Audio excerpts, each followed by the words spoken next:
Hello, everybody. Welcome, welcome.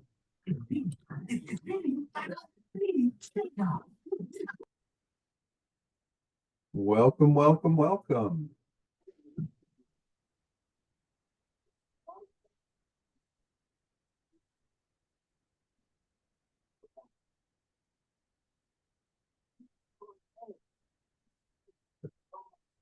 Hi, Mary Jane. Mary Jane's waving at me.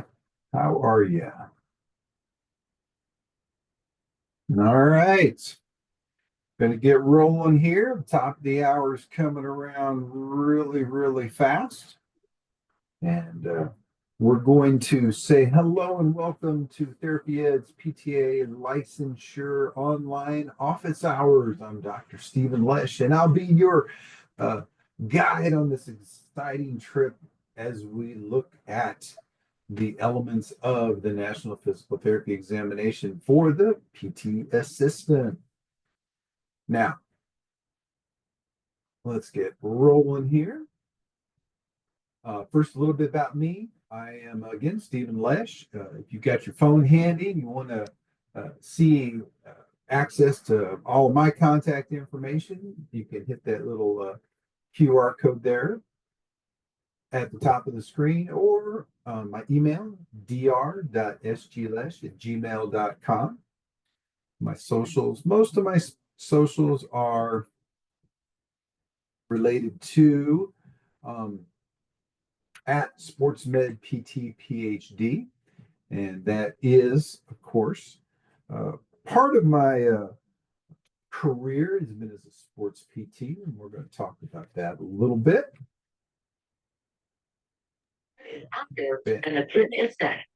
Advance the screen here. As a sports med PT, I've had the neat privilege to be part of Team USA and got to do some really exciting things with the Olympic level athletes at different events. USA figure skating nationals. So I was a venue medic coordinator for that. I got to do some traveling across the Midwest with Team USA Gymnastics. Um, really, really neat. Helped me really shape my career working with Olympic athletes. Really helped me get a good viewpoint of the needs and building therapeutic relationships with individuals and helping me to realize that there is so much more to working with somebody than straight leg raises and quad sets and exercise this or exercise that. It's all, to me, it becomes very, very important. You build that therapeutic relationship, help them to achieve their goals. So let's talk about the exam itself.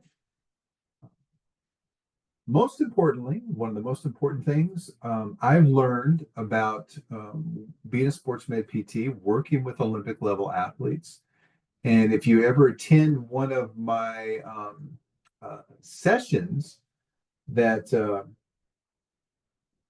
uh, the live study sessions, I do a lot of parallels to um, working with Olympic athletes, and I create an atmosphere of things I have learned from working with Olympic level athletes. So, in that uh, element, one of the most important things I've learned from working with Olympic level athletes is be in control. You are in control, and understanding the rules of the game, understanding what is expected of you, understanding the atmosphere and everything that is around you. All of those things become very, very important. And it's critical for you to know, again, every little fine, minute detail. And that's the thing that really amazed me most about working with these athletes is how in tune they were mentally and physically to what was expected of them. Every little rule change and how that affected their body and their performance. And um, same thing is very true for you. Understanding everything there is to know about this event and then training accordingly. To me, that is one of the things I see that is most often a disconnect is that the students don't link up the expectations properly and they don't train properly. Now, we're physical therapy professionals. Of course, we expect our patients to train. Of course, we expect them to do what we're recommending to them because we want them to improve. So here we go. The exam authors, the people that write this test. Now, their goal is to write the best items they can do. Their goal isn't to trick you. A lot of times people think that, oh, they're trying to trick me. No, no, they're not. The reality is they don't know who you are. They don't know anything about you. Um, all they know is you're taking this test and they're trying to write the best items that they know how to write. So most of this knowledge that you are being tested on and that was expressed to you in school, most of it comes from textbooks. And that's an important thing to understand. I was just in a session today and helping mentor future faculty members. And one of the faculty members, like, I still can't believe we use textbooks so much. He said, those things are so outdated. I'm like, yeah, they are. But guess what? The national exam, the item writers who write the national exam, they're actually told to use textbooks. It's a very common element in terms of what is expected. So, one of the most important things to know. Wow, these item writers, they're writing these test questions and they're writing them from textbooks. They don't contact your teachers. They don't use your teacher's PowerPoints. For the most part, they're not going into journals and journal articles. They're going to textbooks. And they have to validate their items. Where is this information coming from in a textbook? And the Federation, the group that makes this exam, puts out they publish a textbook list. So again, there's a lots of pros and cons to it, but the reality is that's where we're at. That database is written largely from modern contemporary textbooks. Next big goal, safety.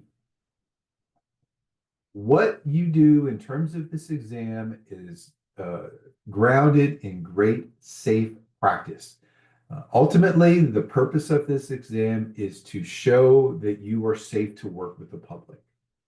It's not an advanced practice exam. It's not something that is a niche practice, a rare element to come across. It's actually very common material, very broad in scope, but it's about safety. Do you know how to make the proper decisions when information is put in front of you?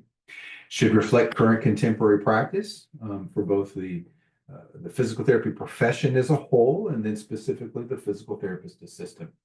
You need more details, the website, fsbpt.org. Lots of free information up there on the website for you to consume and look at. The delivery itself is computer-based, and that exam itself is a big piece of the equation, is understanding that I got to sit at a computer for 4 hours, and I've had students before that, oh man, that was the toughest part of the test, just sitting at the computer for 4 hours. And I said, well, how often did you practice sitting at a computer for 4 hours? Said, oh, I never did. That was the first time I did it. Oh, wow. Ding, ding, ding. Light goes off in my head. Here's another important lesson I learned from Olympic athletes. The day of the event, there is nothing left to chance. They have rehearsed everything down to the minute. How long it takes them to get to a venue site, how long it takes them to warm up, how long it takes them to run the event, how long it takes them to mentally prepare. Everything is timed, everything is rehearsed, everything is practiced. So if you're going to take a 4-hour computer test, I hope that the first time you take a 4-hour computer test is not the day of this exam, because it is a draining experience. There is 180 questions. Now, 140 of them are scored, though. We could talk all night about this. Unfortunately, we don't have all night. 40 of them are not scored. If you didn't know that, the reason is 40 of them are actually new items that are being used for future purposes. They're using you to help validate those items for the future. So 180 questions. You mentally have to prepare for 180 because you don't know which ones are the ones that are not being graded. You got no idea. It's possible that you got all 40 of the ones that were not graded correct, but they won't help you on your score. They only score 140, but you do not know which ones. So you have to mentally prepare for 180. 145 of them will be related to some type of just text on the screen. Could be an image. Or it could be some of their new video cases, and they've got some of those videos. 35 of them will be case-based or scenario. And in total, that gives us the 180. So 145 text, graphic, video, 35 case or scenario-based. There's a total of 180. Again, only 140 are graded. They'll be broken down into 4 sections. Once you complete a section and you finish it, you close that section, you move to the next section. After 2 sections, you get to take a nice break. Nice, it's 15 minutes, it's not that long. But then you come back and finish the next 2 sections. You can have unscheduled breaks where the clock keeps running. It's always my advice, and this is just me and my obsessive compulsive nature. I don't like getting up, moving from that computer screen if that clock's running. It just makes me nervous. So I only recommend really getting away from the computer screen during that time where the clock stops. Maybe you have an unscheduled break and you stretch, but you're staying close because it's a process to get out through security and get back in through security. And I don't want anything to jeopardize that. Next big test dates, April 1st, April 2nd. Those are Tuesday and Wednesday. That's coming up in what? Got my calendar open here. 1 week, 2 weeks, 3 weeks. That's 4 weeks away. 4 weeks away. Show of hands and use your little emoji icon. How many of you are planning on taking the test on this April 1st and April 2nd test date? Just hit the little emoji button, raise your hand, give me a thumbs up. There's one. Only one person. Everybody else is in planning for July then? No, there's a thumbs up. Jessica, give me a thumbs up. We're getting some there. So coming up 4 weeks. Very good. Very good. All right. More being in controls. There are specific strategies on how to answer multiple choice test questions. That's a very important thing to remember. Questions right now are not linked to each other. There will be 4 answers. Right now, they're not linked. Even the case themselves, when they do the cases and then they have 5 or 6 questions related to that case, the questions are not linked together. The questions are linked to the case, but the questions, in other words, you don't have to get one question correct to get the next question correct. The questions are all independent of each other. And this type of test, there's no penalty for leaving something blank or guessing incorrectly. Excuse me, make sure I say that correctly. There's no penalty for doing it incorrectly. So make sure you're answering everything. Even if you got no idea, you got to put your best guess. Worst case scenario, 1 out of 4, you're getting a 25% chance of getting it right.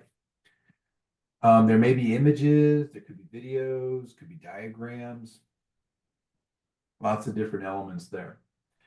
When it comes to our body systems, it is heavily related to musculoskeletal, neuro, and cardio. Those are the big 3. Call those the big 3. Anywhere from about 100 to 140 of the items are from the big 3. So it's possible that, if let's say 135 of the questions of the 180 are all related to these big 3, we're talking easily, 75, 80% of the test is related to these big 3 areas. So guess what? When you're studying, you got to spend a lot of time in these areas because that's where you're going to have the most bang for your buck. You're tested across the domains in which a physical therapist assistant is very prominent and very skilled at. Interventions, the disease, the pathology, or data collection. That's the big 3 areas that you're the domains, the performance domains. Now, you may have done some other things in school. You may have had, you may have studied lymphedema. You may have studied oncology, for example. It's not that those things aren't important. They're just not a large perspective for this test. Okay. Modalities, very small part of the test. Professional responsibilities, very small part of this test. Evidence-based practice, it's on the test, but it's not a big part of the test. So again, remember as you're studying, you're spending most of your time in the musculoskeletal world, the neuromuscular world, and the cardiopulmonary world.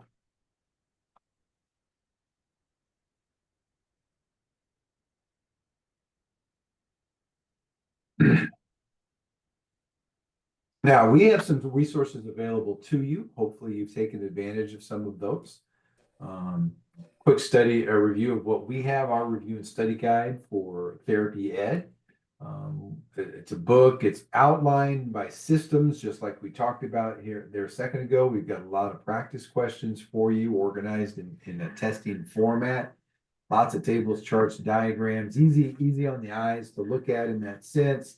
And here just recently, as it's happening in a lot of places, we've integrated an AI coaching element to it as well. Let's take a quick look inside. So inside that, we also have an app. People that are interested, you can get an app at the App Store, the Google Play Store. But what's most important, when you put that access code, you buy the product, you get the access code, it's going to take you to, and you're going to get access to 3 different exams. And those exams are going to help you, again, simulate an environment. Again, working with Olympic level athletes, everything is rehearsed. They practice the events, they spar, they run, they race. Everything is rehearsed. Okay. You need to do the same thing. You need to get your hands on as many simulated exams as possible for you to train. See what it feels like to sit for 4 hours staring at a computer screen. When your brain has to function for 4 hours, you need to be as sharp at hour number 4 as you were at hour number 1. So we have those 3 stimulated exams. Questions will look something like this. We'll give you a question, four responses. There'll be a correct response. It'll tell you how long you're in the item. It'll give you some elements like related to your speed, how long you're spending on an item. It'll give you some breakdown of what your peers are doing, how many guessed one answer versus the other.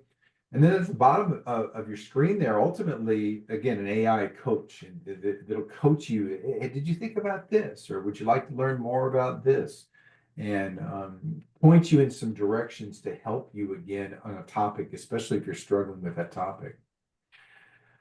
Online office hours, more of them are coming up. Here we are tonight, March 4th, but we've got some more next week, the 11th, and then the 18th, and then the 25th. My colleagues are going to help lead you through some more topic or content related to the PTA exam. Again, 8 p.m. Eastern Standard Time, Central Standard Time, 7 o'clock, and 5 o'clock out on the West Coast. So let's talk a bit about the questions as we start shaping up for musculoskeletal here tonight. What I think is so important is you're studying. Anytime you're looking at something and you're studying it, and you're trying to assimilate that material, and you're trying to get your brain wrapped around those concepts, you need to understand there's basically 3 different levels of questioning. And you have to push yourself through all of those levels comfortably. That's where sometimes students will fall short. They're not pushing themselves to the natural end of where these item writers are thinking. So, for example, we have the what level questions, we have the how questions, and we have the why questions. And this kind of relates to the 3 things we talked about earlier in terms of what a PTA does. We do interventions. We study the pathology, the disease process. We also then look at elements related to why. The what, the how, and the why. So we look at why do we change this exercise based off of this patient's response? Why do we do what we do? So we get what is it? It is a muscle. It is the quadriceps femoris. The what? Those are easy questions. Those are easy level questions. Then we get the how. How is it measured? Hey, we measure knee range of motion. We use a goniometer. But then there's the why. Why is where the item writers are writing the level of questions they want you to respond to. You may be really good at remembering the what, but you got to take it through all of those stages. So balance, for example, what is it? Balance. What keeps us upright? Balance. Great. How do we measure that? Things like a Berg test. We might do a BEST test, the basic error scoring system test. We could do a SEBT, a star excursion balance test. We may use a biodex. There's lots of ways to measure balance on how we do it. But then the important thing comes to down in the interventions. It's like, wait a minute, why do our balance outcomes differ when we close our eyes? Why is therapeutic exercise one level of training eyes open, but then it's completely different with our eyes closed? Why? Why is that a progression? Get your fingers ready. Type into chat for me. Why do you think we see different outcomes in therapeutic interventions, eyes open versus eyes closed? Why? What do you think? Type some things for me. Type some things in chat. Get your fingers all warmed up and going there and see if anybody's going to type it. Vision, Kaylee says vision is Kaylee or Kylie, one of the two. Kylie, right? There's a visual component to balance. Absolutely. Danny says there's a somatosensory component. Absolutely. Jackie says there could be some impairments related to our diagnostic elements, our diagnosis. Absolutely. I would always do that. I always tell every student I always had the pleasure of working with, and I said, hey, let's say you've got 1,000 exercises in your toolbox, and you think you got every exercise you need. Close your eyes, and now you got 2,000. Eyes open versus eyes closed. Solid foundation versus foam foundation. Unstable surfaces. Single leg, double leg. All of those things change our balance in the person's ability to interact with the environment. Eyes, vestibular component, our eyes, visual component, a vestibular component, somatosensory component, all related to how we are able to maintain our balance. The why. Always push yourself to the why levels.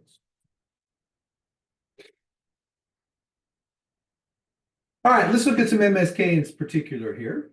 Let's get a frame of reference here on how we can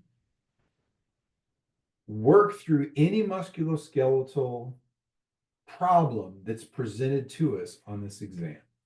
Okay. First of all, first and foremost, we got some rules. Got some rules for tonight. Rules are certainly we're going to ask questions. We're going to be polite. We're going to be respectful. But one thing we cannot do, and this session is being recorded, so there's evidence accordingly. We cannot talk about, if you have taken the test, we cannot talk about items that you remember from the test. You can't say, hey, Dr. Flesh, I remember from the test, there was this question on this. Could you explain? I'll say, no, wait a minute. No, we don't get to do that. We can't do that. So if you have taken the test, no recall here. Don't bring up anything, any items that you remember the test. You actually signed a confidentiality agreement. I don't want to violate that, and I don't want to be any part of that. So, but certainly if you have general questions, we want to help address those, but nothing specific to if you have taken this exam in the past. Okay. Talk real quick about retrieval versus memorization. The people who write this test are not interested in your memorization abilities. And in fact, they probably are doing everything they can to trip you up. And a lot of times that's where people will feel they're being tricked when they rely heavily on memorization. Oh man, I didn't remember it that way. I didn't memorize it that way. They didn't fall in, well, you're having trouble. You're trying to memorize something instead of retrieve it. Use that information when you need it. Okay. It's all about being able to access that information when you need it. It's not about memorization. Let me give you a great example. Now, I learned a long time ago, because I went to school a long time ago. I learned the cranial nerves. You probably have done the same thing here more recently. I learned the cranial nerves, and I remember them, cranial nerves 1 through 12, great. And I remember this little saying, and that little saying was on old Olympus towering tops of Finn and German viewed not. I remember that from 1986, and it's still today. I remember that. That is how I learned them. Even to this day, if you ask me cranial nerves, I can do a cranial nerve assessment. If you said, Steve, tell me about the cranial nerves, I will immediately in my head gone, I'll use my fingers. Oh, 7 facial nerve. Yeah, okay, yeah. Because that's how I learned it, which then is how I retrieve it. You access the information the way you have consumed it. And if your only way is through memorization, that means your only way to retrieve it is to pull it out of your memory when you need it. Now, guess what? Your memory will fail you after 4 hours because you're a little bit exhausted. However, if we learn and train our system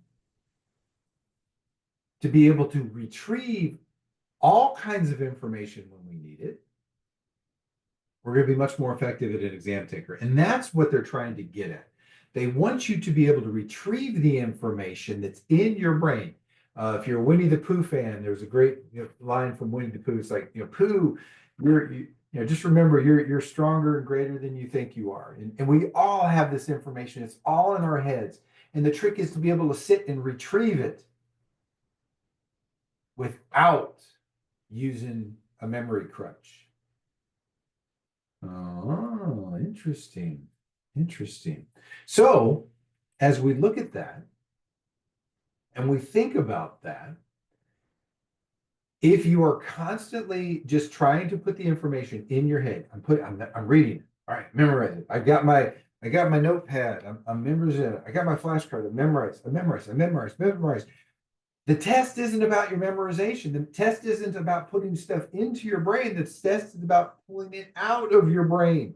Computer screen, information, put variables together, put together the proper keystrokes, enter the question correctly. It's actually a process. You're studying right now should be about how am I pulling information out of my head on demand versus how am I putting more information into my head.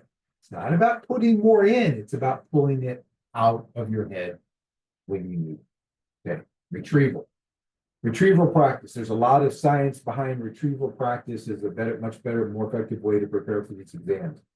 For example, you may have done it in your schooling. You may have teachers that wanted you to do oral practicals.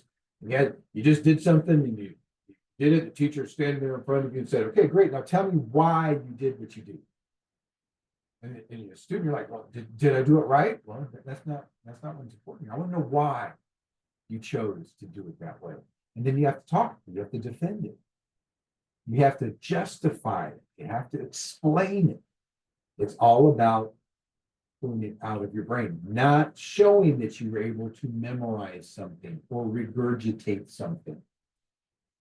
Now, the problem is most students operate in that behavior. It's not unique to being a physical therapist assistant or being a physical therapist or being a nurse. We are great at regurgitating. It's what we like to do. It's easy. Retrieval is a much harder process. So let's put this in the what, how, and the why framework. Think about it. The disease process, what is it? It is diabetes. It is cancer. It is adhesive capsulitis. What is it? Congratulations, you're not going to get a lot of those questions on this test. They're not going to ask you a lot of what level questions. They're going to ask you the hows and the whys. So what is it? It is lymphedema. So it might be a question then, how do we collect data around lymphedema? So let's put it into chat. Let's say it's a 16-year-old sprained their ankle in a volleyball match the night before. They come into your clinic and their ankle is swollen up like a balloon, acute lymphedema. How are we going to measure that? Go ahead, type it into chat. Don't look it up in a book. Don't Google it. Pull it out of your head. What are some classic ways we can measure lymphedema? Fred says we could measure it. We could take a tape measure and do a figure 8. We could do volumetric measurements, Danny says. Volumetric girth, very good. We love tape measures, don't we? Volumetric with the ankle is a little bit tougher because you have to have the right equipment, but actually it's pretty accurate. Probably the best accurate way to do it. You see it with OT a lot. They'll have their little volumetric things. They'll put the hand in, the water will overflow. We as PTs, we like tape measures. We like tape measures, right? Everybody, you're not a PT or PT assistant if you don't have one of these little tape measures hanging around in a pocket, right? No, I've got this one in my drawer over here. But we do. We have tape measures. We like tape. Now, as we bring it to the why, so now we have what? We have an ankle sprain. We have acute lymphedema. We've measured it with a tape measure. Now that's acute inflammation. We know from pathology that's a normal process. We know the body is doing what it's supposed to be doing. It's swelling. It's cleansing the area. It's removing the tissue that is destroyed, the necrotic tissue. It's cleansing the tissue. It's working through the inflammatory process, histamine, all of that good element, all that good stuff. What are we going to do to treat this? 16-year-old wants to go back to play volleyball. What are we going to do? Type in. So what is our intervention going to be? What would be some classic interventions knowing what we know? Acute lymphedema, inflammation. Kylie's throwing out the big acronym, the police acronym, right? Yeah. Right. Fred's got the old school rice going there, right? Kylie, can you remember what all the police stands for versus the rice?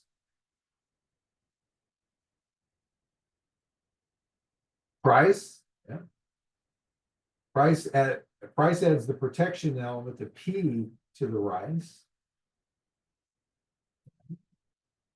Kylie, policing, protection, optimal loading, right?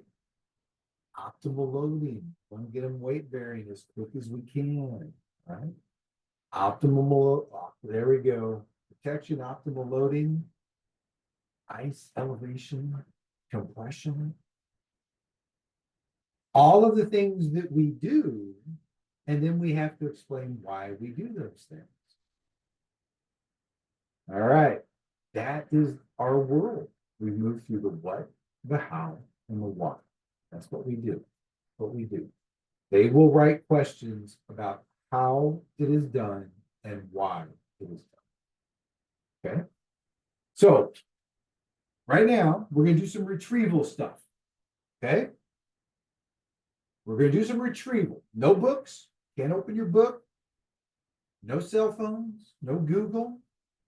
Just you and your brain. I want you to grab a piece of paper if you've got one handy. If you don't, a scrap piece of paper and an ink pen, whatever you got. Whatever you got. Okay? Just you, your brain, and whatever you've got inside.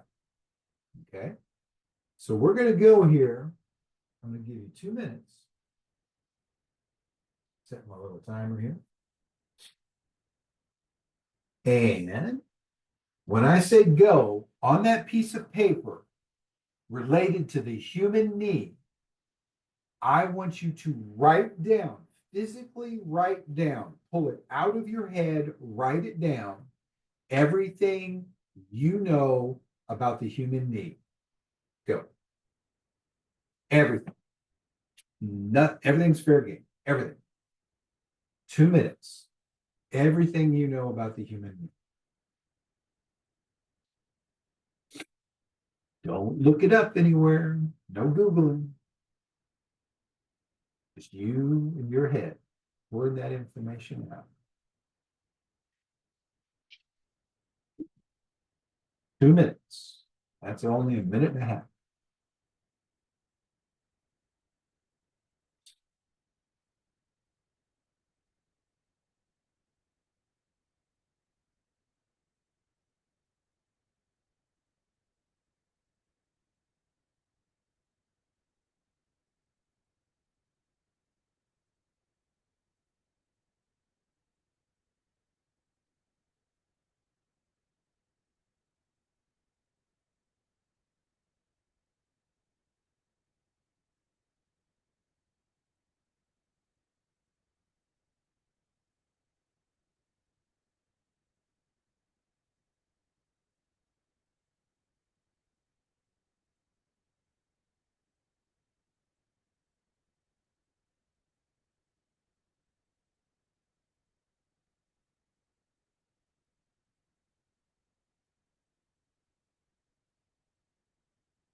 Thirty more seconds. Keep writing. Everything you can think of related to the human knee.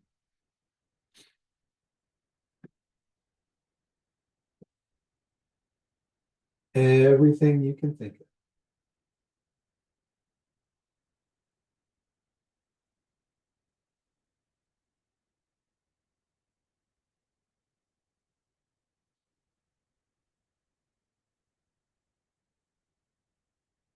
Okay, stop. So we just went through a retrieval exercise. You are retrieving information. We haven't put any value to it. We've just retrieved it. Now what I'm going to do is I'm going to put you into groups. You guys are going into groups. There'll be 3 or 4 people in the group that you're going to go into, and I'm going to give you probably about 4 minutes, but we're going to do the same thing, except this time you're going to start sharing. You're going to share with the group everything that you know about the human knee. And in that group, a couple things are going to happen. You're going to start sharing, and other people are going to be listening, and they're going to be shaking their head, and they're going to be like, I knew that. I knew that. What happens when you hear something that somebody else shares and you know it? What happens to you when that occurs? You're like, yeah. You start shaking your head. Yeah, you're right. Yeah. It helps validate your knowledge. It helps lift you up. It's an amazing thing. When you can validate your knowledge based off what someone else says, it's very uplifting. Now, something else could happen. You could be listening along and you're like, they don't have a clue what they're talking about. Yeah, yeah, no. I asked them to talk about the human knee and they told me about cervical vertebrae 1. Well, no, not missed that one by about that much.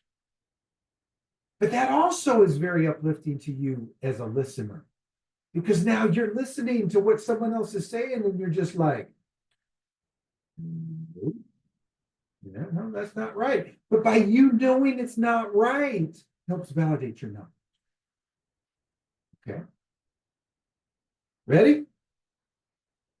Get set. And this is going to be sharing. So just kind of rotate, share, validate your knowledge based on what other people are saying. All right. Again, about 4 minutes and I'll put you back. Should have a little button that says join a room. You've been invited to join a room. Click on join the room.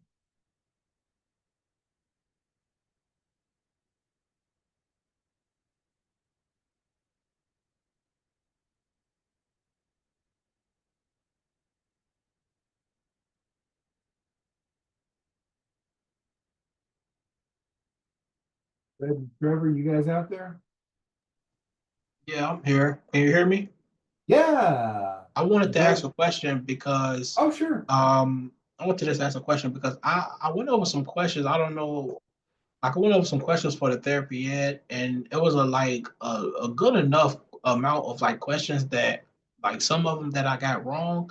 And the thing is, like it would be like 50 or like 40% of people would choose that answer and got it wrong, and it would be like Uh-huh. 30% or something of the people who got it correct. And it's like a good amount of questions like that. And Mhm. I just wanted to like go over some of those questions with anybody. Could you or could somebody go over those questions with me? Well, the one problem is I don't have access to those tests. So, and Okay. I mean, I'm not that person who did that or wrote that test. Okay. Um, but if you do have specific questions related to that, I mean, right, you can contact the main office. I'm not one of Okay. the test writers. Absolutely, absolutely. Okay. All right Mhm. then. Thank you. You're welcome. Appreciate it.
Welcome back, everybody.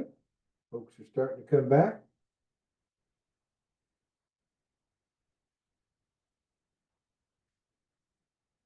Welcome, welcome, welcome. Hopefully you had some great discussion there with your brain dump retrieval activity. All right.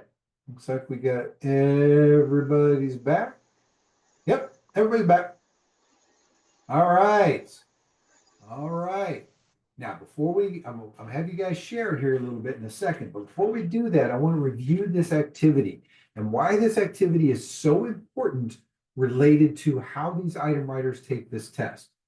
Okay. And you can apply this to anything, musculoskeletal, the knee, the nervous system, the cardiopulmonary system, because those are our big three, right? Cardiopulm, musculoskeletal, neuromuscular. Big three. It's called a brain dump. I challenge you, every time you sit down to study, you're going to study a topic. Let's say it's spinal cord injury. You're going to study spinal cord injuries that you find that's a weakness for you. You really got to work on that.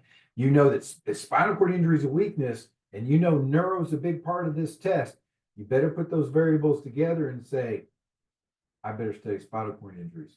First thing you always do, don't crack a book, don't open Google, don't open the internet, open your brain. Remember, it's about retrieval. It's not about what you can put into your brain. It's about what you can pull out of your brain sitting in front of that computer screen when you need it for 4 hours. Okay? Always start with a brain dump. Blank piece of paper, brain dump there on your screen. Take a few minutes before you do it. Spinal cord injury. That's what we're going to do. Okay, spinal cord injury. Great. Upper motor neuron lesion, lower motor neuron lesion.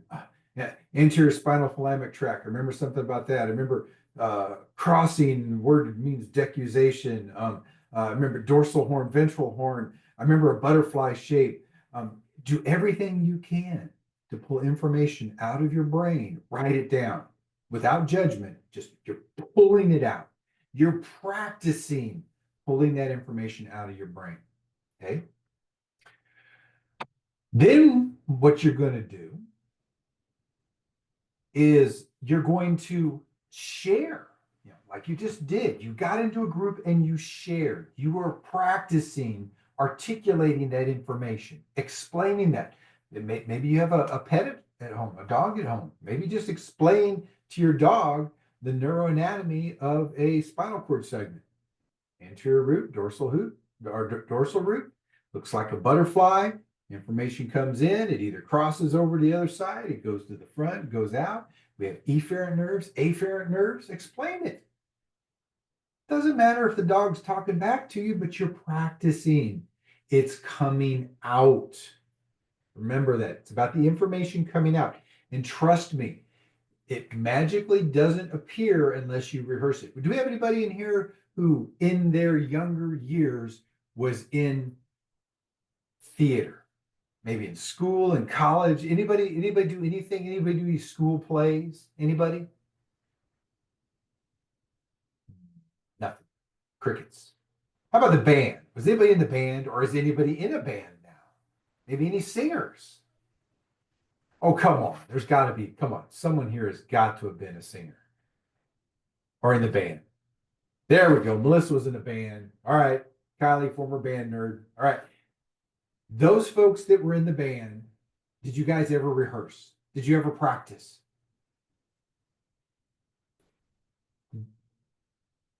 Yeah.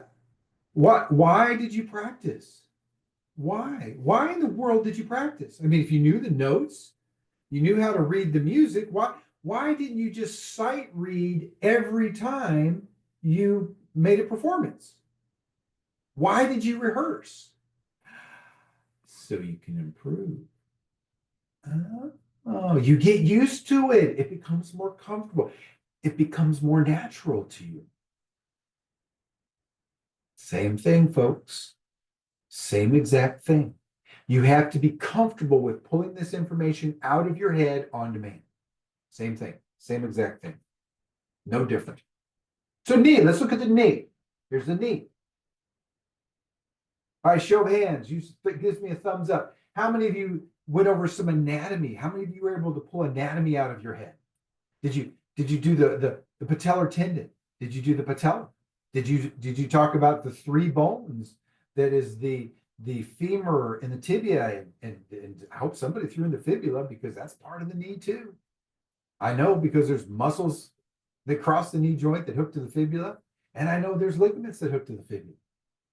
How many of you named some ligaments? Did you name a lateral collateral, medial collateral, maybe an anterior cruciate, a posterior cruciate?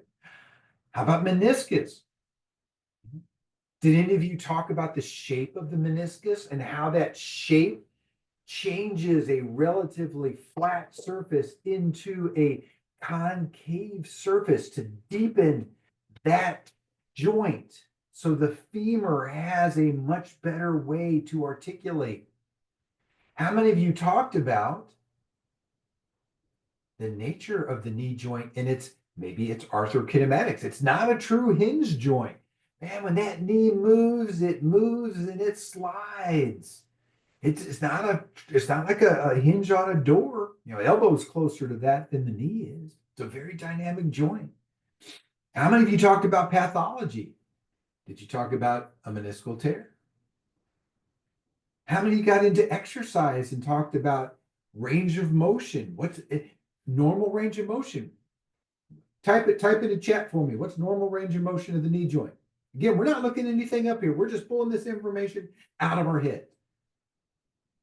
What would be a normal range of motion?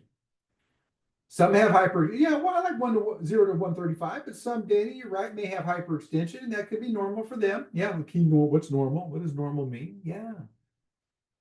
How many of you were able to articulate the muscles of the knee joint? Maybe talk about the quads.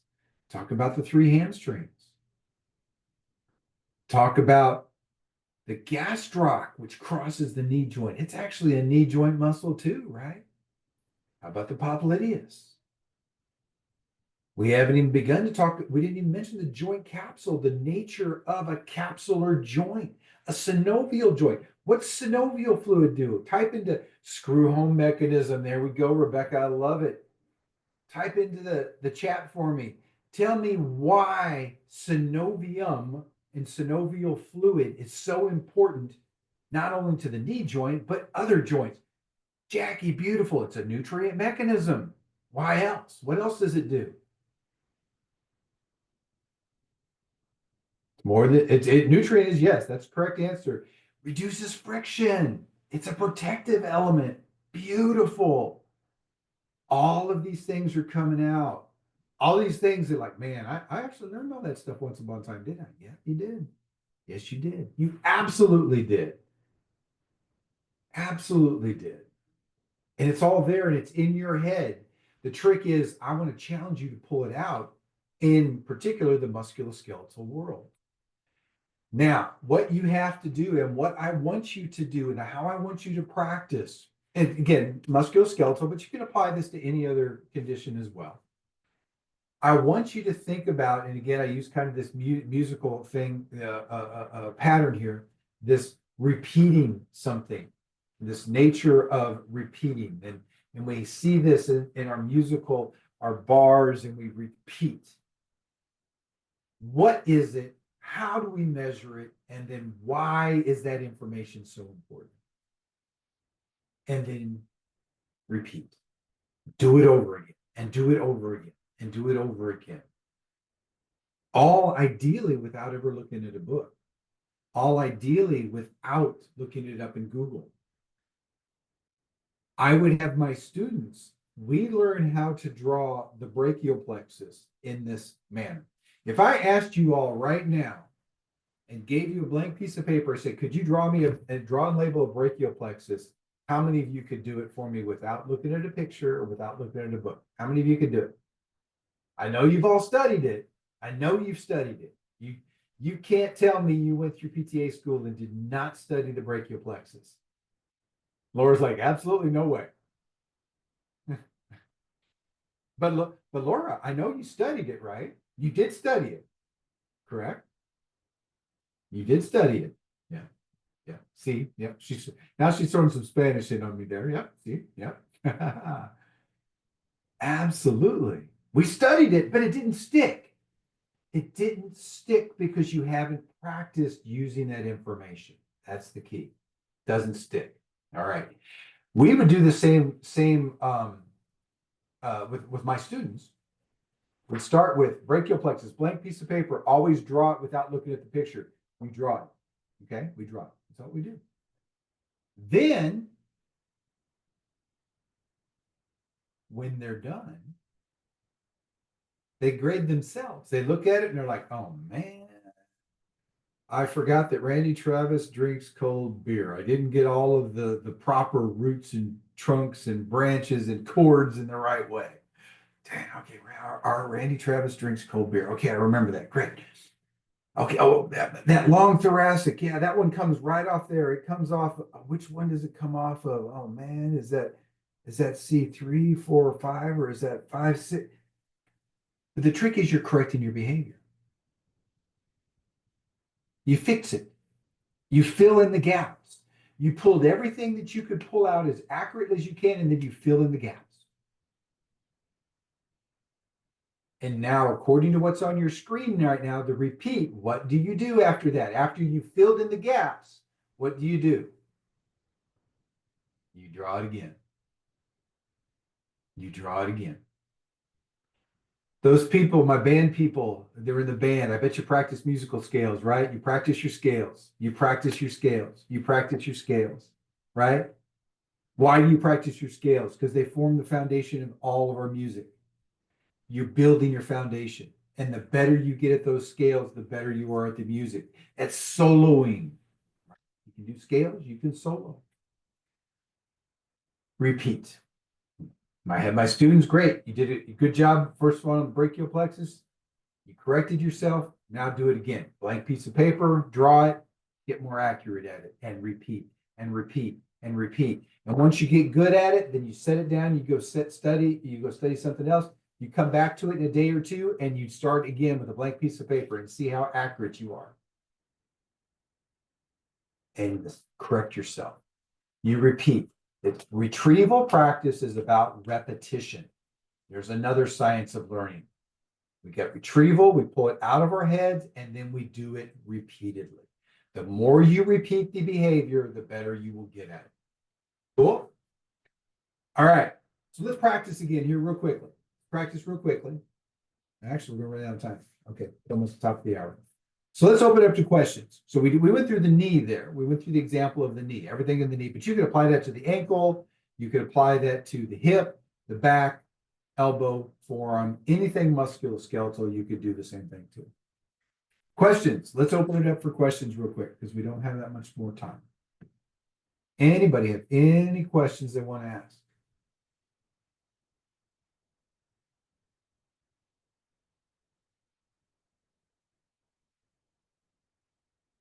Nope. I'm hearing crickets. I'm hearing crickets. Nope. I'm hearing people jump ship and leave. Leave.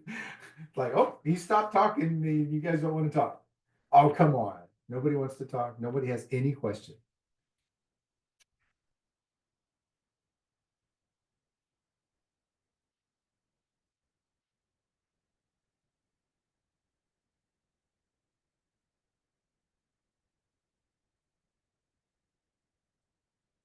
Well, I'm going to put up here again my email address, dr.sgles@gmail.com.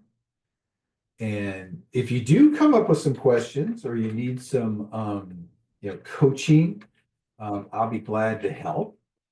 There's my email. I'll put it in the chat for you. Those are the big German Shepherd in the middle and the two little Yorkies on the right. Those are my current dogs. On far left, that's me as a little kid with one of my first dogs. That dog's name was Chi Chi. That's Sadie in the middle, and that's Mo and Louie there, and on the right hand side, they're brothers. No questions. Oh, come on, you're a quiet bunch. No questions at all. You're welcome, Laura. You are so welcome. You're welcome, Danny. You're welcome. Jessica, you are more than welcome. More than welcome. I wish you all the best of luck. Again, got a couple more weeks coming up. You can come in, get some more content on some more of these topics. I hope I've given you a good foundation here to start challenging yourself. Retrieval, pull that information out of your head repeatedly, repeat, rinse, repeat.